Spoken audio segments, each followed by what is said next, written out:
so much going on. We're just all running, trying to do what we do. But thank you guys for being here. Let's say the Black-Caucus come before you today to share with the press and with the state and those who are listening that we are concerned about the proposed legislation. Legislation has already passed that has caused our state to return to the 60s style of protest by citizens because they feel it's the only way to address the wrongs being inflicted upon them. To say to this General Assembly, to say it continues to traumatize and victimize our citizens, and that is an understatement. Monday was the most recent of those protests concerning citizens, members of the NCLBC and clergy, to demonstrate the unpredictable and the far-reaching attack on North Carolina ability to vote, to go to school, proper care for their families. The act of civil disobedience and a pray-in at the North Carolina General Assembly resulted in 17 individuals being arrested, including President of the NCP, Reverend William Barber. Unemployment cuts of unemployment, tax credits, drug testing on welfare applicants, and more acceptable and not accepting federal mandated Medicaid decisions.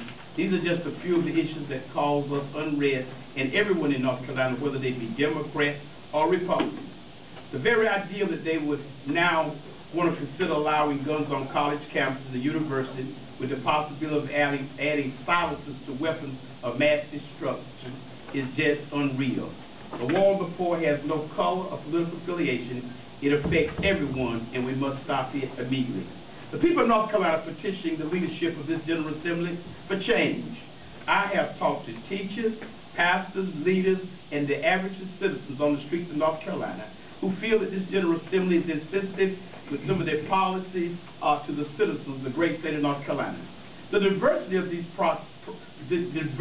those protesting against these policies of the current leadership is a symbol of the widespread feeling that people feel about these unjust policies.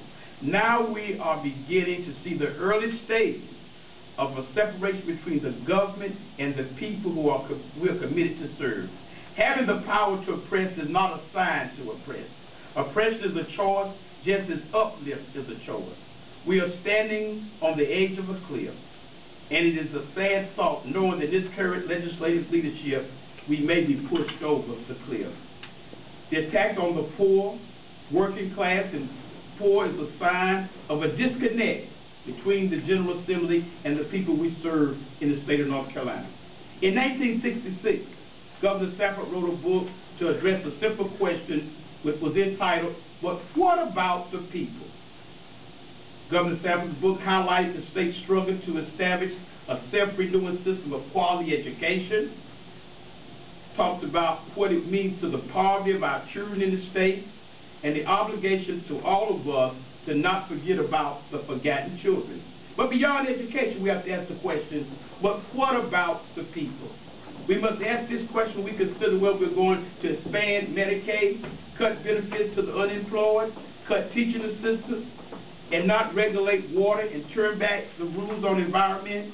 We must ask again, but what about the people? What does it mean when people come to their house, to the Senate, to the General Assembly, and get arrested?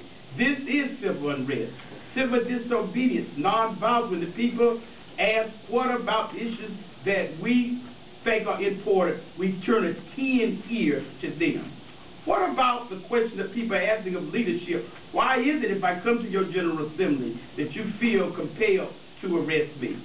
This un-American, and it's not the state that I was raised in, where we raise our glass and toast ourselves as a state where the weak grow stronger and the strong go greater. We have some real issues, and we're prepared to legislative Black-Caucus to stand with any group that is willing to come and challenge us in the General Assembly on issues and policies that affect the life of all of our citizens in North Carolina, whether they be Democrats, Republicans, Independents, or whoever. We stand to support those groups, all groups. Let's make it clear. We support all groups who come to have their redress dealt with here at the General Assembly.